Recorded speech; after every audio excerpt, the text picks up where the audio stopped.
Ojito con Marruecos, sí, ojito con Marruecos que... Oye, ¿saben que el otro día vi la noticia? El hijo de Robin van Persie, el histórico delantero holandés, ha decidido jugar por Marruecos antes que por Holanda. Shaquille van Persie ha elegido jugar por Marruecos antes que por Holanda. Y tú me dirás, no le dio el nivel para jugar en Holanda. Por eso elige jugar en Marruecos. Y yo pregunto, a día de hoy, ¿de verdad consideran que es más fácil jugar en Marruecos que jugar en Holanda? A día de hoy, hablando de fútbol, señor, ¿usted cree que es más fácil jugar en Marruecos que jugar en Holanda? ¿A usted le parece que Saibari no sería titular en Holanda? Está el tanquecito Brobbey, que sí, me gusta mucho cómo juega el tanquecito Brobbey, pero a Saibari lo iba a buscar el Bayern Múnich. A Saibari lo ha ido a buscar el Bayern Múnich. O sea, ya no es una decisión de voy a jugar por Marruecos porque ahí es más fácil. ¿Más fácil? ¿A ustedes de verdad les parece que hoy meterse a una convocatoria de Marruecos es fácil? Marruecos es una selección europea que juega en África. Marruecos es una selección europea que juega en África. Tiene jugadores nacidos en Holanda, jugadores nacidos en Francia, jugadores nacidos en España, formados en esos países. Y luego van y juegan por Marruecos. Marruecos es una selección europea que juega en Francia. Todos nacen en Europa. Todos se forman en Europa. Y luego juegan por Marruecos. Es más, ahora, como les digo yo que hablo neerlandés, he estado escuchando prensa neerlandesa a raíz de la caída de Holanda ante Marruecos. Y en Holanda se ha encendido un debate. Digo Holanda porque decir Países Bajos, mejor le digo Netherlands. En Netherlands están abriendo el debate de por qué, así como Shaquille van Persie, hay otros casos de jugadores muy talentosos, nacidos en Países Bajos, alimentados en Países Bajos, educados en Países Bajos, que deciden jugar por Marruecos. Que no les dio ni mierda. Porque claro, Marruecos no te da ni mierda. Por eso todos se van de ahí, pe huevón. Obviamente, Marruecos no te da ni mierda. Marruecos no puso €1 para su alimentación. Los forman los europeos y luego van y juegan por Marruecos.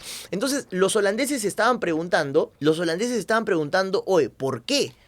O sea, estos chicos comen en Holanda, estudian en Holanda, disfrutan de los beneficios de la sociedad holandesa y al momento de elegir su selección van y juegan por Marruecos. ¿Por qué? Y la conversación se fue desarrollando y llegaron a una conclusión. Y era que, como los marroquíes son tan despreciados en Europa, porque hay un discurso racista, xenófobo hacia los marroquíes, que como alguna vez lo definí yo, los marroquíes son los de Europa. No quiero decir la nacionalidad porque son momentos sensibles y yo respeto, pero los marroquíes son un pueblo muy rechazado en Europa. Entonces, de ese rechazo, de esa marginación que tienen dentro de las sociedades europeas, nace el hecho de que no quieran representar esos países. Por eso un chico formado en Holanda, que ha ido a colegio holandés, que ha comido comida holandesa, que ha comido su otokuns, huevón, llega el momento del... No, otokuns no es holandés, ¿no? Bueno, que ha comido su embutido la danesa, que tampoco creo que es holandés. Bueno, ya, huevón, no sé, ya. Un chibolo que ha comido carne de vacas holandesas prefiere jugar por Marruecos. Porque su orgullo lo hace representar bueno, pasó con Hakim Ziyech, que tenía todo el talento para jugar en Holanda y prefirió jugar por Marruecos. Bueno, bueno, que el hijo de Van Persie elija jugar por Marruecos es una decisión fuerte. Ahora, el chico es marroquí por el lado materno. O sea, es como te digo, Marruecos es una selección europea que juega en África.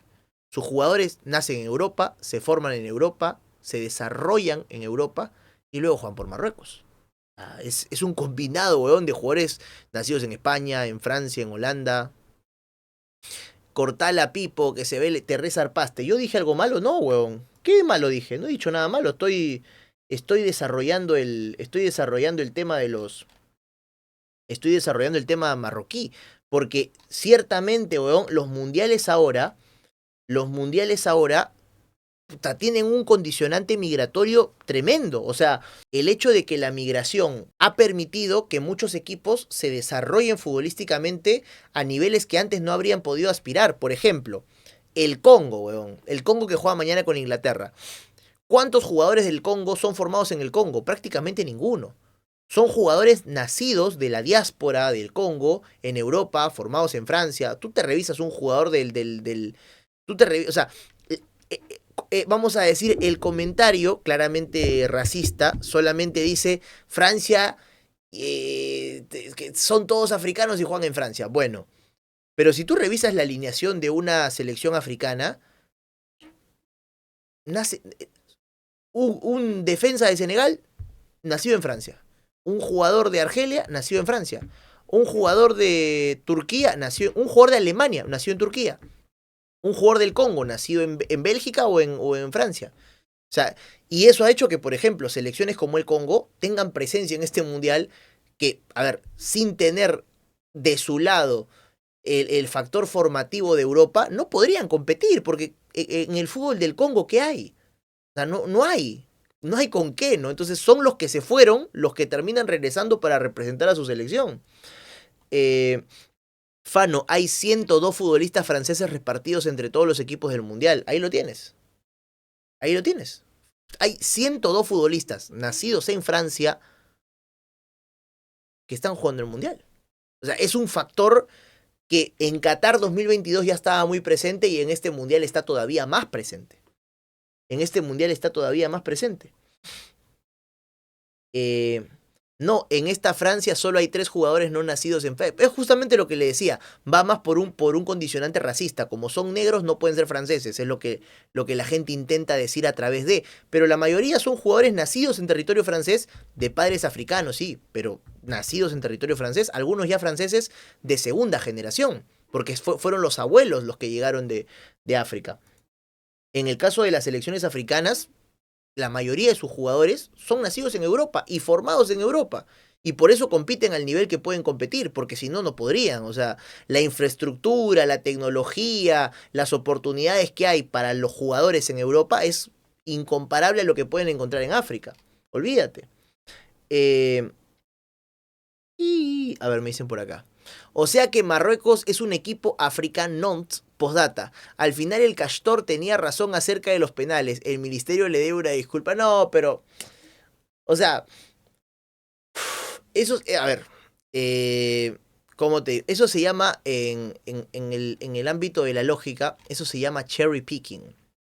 Porque, claro, agarras la parte de la información que te conviene para probar tu punto. Pero no necesariamente estás demostrando algo. O sea, cuando un jugador blanco falla un penal, nadie dice nada. Pero si lo falla un negro, inmediatamente salen y dicen, ah, ya ven, tenía razón. No, huevón, o sea, penales fallan. ¿Roberto Baggio era negro acaso? ¿Falló el penal que le hubiera dado en el Mundial con Italia? ¿Acaso Roberto Baggio era negro? No, no, era italiano. Roberto Baggio, lógico. Entonces, tampoco, claro, agarran justo el evento que, ¿no? El evento que se ajusta a lo que afirman y dicen, ah, ya ve, tenía razón. No, pero o sea. eh, y. Por ejemplo, mira, de los jugadores paraguayos que fallaron el penal, ¿acaso el que falló, ¿cómo se llama el que falló en Paraguay? Sanabria. Sanabria, el número 9 de Paraguay, que falló el penal, ¿acaso es negro? No. Y falló también el penal. Como lo falló Ta, sí, Ta falló un penal. En Paraguay fallaron 2 penales. Y ninguno era negro tampoco. Pero nadie va a decir, no, no, ¿me entiendes? O sea, está bien la broma, entiendo la joda que quieren hacer, que tampoco está bien, ¿no? Porque se entiende, ¿no? O sea, Porque lo que faltaría es que se la crean, ¿no? O sea, lo que faltaría es que realmente empiecen a creer que esa afirmación es verdad, cuando no lo es. O sea, las pruebas están a la vista. Fano, entiendo que la tecnología europea y el desarrollo europeo de fútbol te da un plus, pero ¿cómo explicas que Sudamérica les pueda competir de igual a igual? Gengar, pues no es muy difícil, weón. Los mejores jugadores de Sudamérica, ¿dónde juegan? Cuando un jugador en Sudamérica es bueno, ¿a dónde va? A Europa. Ahora, a ver, cuando un jugador en Sudamérica es bueno, antes de sus 20 o empezando sus 20 se va a Europa. Y en Europa aprende todo lo que no terminó de aprender en su país. Por ejemplo, mira, nuestros mejores jugadores. Guerrero se fue a formar al Bayern, a terminar de formarse ahí. Y Guerrero aprendió cosas en el Bayern que jamás habría aprendido en Alianza. Lo mismo Farfán, que en Alianza ya era un crack. Pero cuando se fue a Holanda, pasó de ser un jugador fenomenal a una estrella mundial. Porque, bueno, Farfán ganó, creo que 4 títulos al hilo en Holanda. Luego se fue a Schalke, la rompió en el Schalke, etcétera, etcétera. O sea, los jugadores a cierta edad se van a Europa a potenciar lo que son. O sea, hay todo un tema de trabajo, toda una industria del espectáculo deportivo allá que es incomparable. Lo más cercano que tenemos en el continente es Brasil, ¿no? Lo más cercano que tenemos a eso en Sudamérica es Brasil. Pero Galarza Fonda se comió a Alemania y no jugó en Europa. No, pero es que, o sea, tampoco es una regla escrita en piedra. Eso, o sea, sí se entiende, huevón. O sea, un jugador sudamericano también puede bailar un europeo. No necesariamente tiene que ver con, pero el sistema del fútbol en el plan macro sí tiene que ver con los jugadores formados en los lugares más competitivos o que precisamente están ahí, ¿no? Compitiendo en ligas de primer nivel. Claro, tú agarras, como te digo nuevamente, el dato que conviene a tu relato. Pero yo también te podría decir, huevón, Enciso, que es el mejor jugador de Paraguay, ¿dónde juega? Jugaba en Inglaterra y ahora está en Francia, está en el top 5 ligas del mundo y es el jugador más desequilibrante que tiene Paraguay. Y Dodo, ¿cuántas generaciones tendrán que pasar para que Perú vuelva a ser competitivo? Puta, mira, Perú tiene que aplicar la de Marruecos, weón, porque, o sea, yo lo digo desde la resignación, porque yo sé que en este país nunca nadie va a hacer ni mierda por mejorar las cosas, y cuando mejoren van a empeorar instantes después, como pasó exactamente tras terminar el repechaje a Qatar 2022. Entonces, como yo ya no tengo esperanza de que este país desarrolle algo por sí mismo, la única esperanza que me queda es ser una rémora de los países que sí tienen una, vamos a decir, de países que sí tienen gobierno, de países que sí son funcionales. Entonces, lo mismo que hace Marruecos, huevón. Tenemos un pincho de peruanos viviendo alrededor del mundo.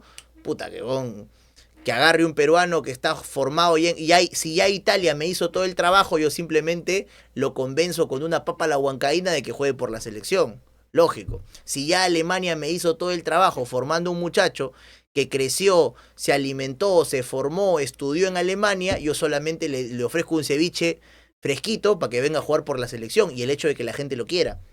Entonces, ese es un poco ese es el plan a futuro del fútbol peruano, ¿no? Porque la verdad, o sea, yo como tal soy un pesimista resignado a que en este país las cosas no mejoran directamente porque nadie quiere que mejoren, ¿no? O sea, entonces, por ese lado, el Perú tiene que aprovechar eso, que también es un país que tiene un montón de gente afuera, peruanos que han echado raíces en otros países, que tendrán hijos y de acá a futuro, ¿no? Claro, ya por sí la selección se está llenando de eurocausas que no marcan tantas diferencias, porque la realidad es que Sone no marca tanta diferencia todavía, Gruber no marca tanta diferencia todavía, o sea, Sone no es mejor que Advíncula, Gruber no es mejor que, no sé, Zambrano, Callens o el mejor Araujo, pero ahí están, algo te refuerzan.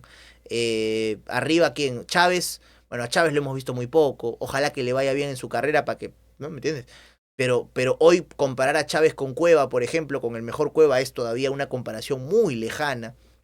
Pero es más o menos por ahí es más o menos por ahí la jugada, ¿no? Porque claro, o sea, el Perú con la política de desarrollo que tiene aspira a ser un país rémora, ¿no? O sea, nosotros no vamos a construir los campos para que entrenen, Nosotros no vamos a construir los centros de alto rendimiento para que se formen, ni siquiera los programas sociales para que esos muchachos coman bien y estudien bien y se dediquen a jugar al fútbol en entornos seguros. Tampoco. Entonces, como no vamos a hacer ni mierda de eso, nos queda la de ser rémoras, peón, que se formen en Alemania, que se formen en España, que se formen en Italia, que se formen en Inglaterra, y luego los recogemos, peón, las huevas. Lógico. ¿Y cuántos clubes peruanos tienen? Por eso digo, a mí no me gusta venderle falsas esperanzas a la gente, pero no me gusta venderle falsas ilusiones a la gente. ¿Yo qué hago diciéndote, no, sí, que ahora, que la puta madre, cuando la realidad es que no, pero ¿qué te puedo decir? Salvo que puta, no sé, pero en la China me calle la boca y diga, vamos a cambiar el Perú con Chasumare y no sé, pero convierte esta república en una república de verdad, ¿no? Pero no lo creo, weón, porque la verdad es que ni a la izquierda ni a la derecha en este país, que realmente son mercantilistas las dos, les interesa desarrollar un proyecto país de nada, ¿no? O sea, todo siempre es para los intereses de arriba, para los intereses de unos cuantos, ¿no? Entonces no, claro. Desarrollo del deporte en el Perú es, vamos a construir una losita en un cerro, ¿no? O sea, claro, o sea, ¿no? Desarrollo del deporte en el Perú es, puta, voy a ponerle gras sintético a la canchita de 5 contra 5 de un pueblo joven para decir que el gobierno trabaja, ¿no? Claro, o sea, entonces, con esas políticas deportivas, no. ¿Qué quieres? ¿Que te mienta? No, pero. Dodín, el día que veamos a jugadores de la diáspora en la selección de Brasil, no, pues que eso no va a pasar, pero huevón. Eso no va a pasar, ¿por qué? Porque Brasil, Argentina son países que por muchos migrantes que tengan afuera, que hoy en día ya hay hijos de migrantes que juegan en Argentina, por ejemplo el caso de Nico Paz antes de Garnacho, pero ahí la competencia es brutal, porque Argentina y Brasil son dos países que tienen una industria futbolística probablemente de las más grandes del mundo. O sea, Brasil y Argentina son el semillero del mundo. Las instituciones deportivas de ambos países viven de vender jugadores. Por eso hay un negocio detrás de reclutar, formar y vender. O sea, ese es el fútbol argentino y ese fútbol brasileño. Así que por ese lado es una realidad completamente diferente. No podrían dejar de formar y vender jugadores porque si no también se quedarían sin negocio. Es que hay mucha competencia, pero en sus ligas sí hay nacionalizados, claro, porque es que a ver, ¿qué es lo que pasa? El fenómeno que ocurre en las ligas de, por ejemplo, Brasil, en las ligas de Argentina, es que los jugadores más jóvenes brillan media campaña y ya se fueron a Europa y no van a volver hasta uff. Entonces, en esa situación, los clubes forman un talento e inmediatamente lo están vendiendo y tienen que parchar esos vacíos con jugadores más experimentados, nacionalizados, extranjeros, etcétera, etcétera. Y en el extranjero hay 5 millones de marroquíes y solo 3.5 millones de peruanitos. Necesitamos otra crisis nacional a la mierda. Ya fue, pe.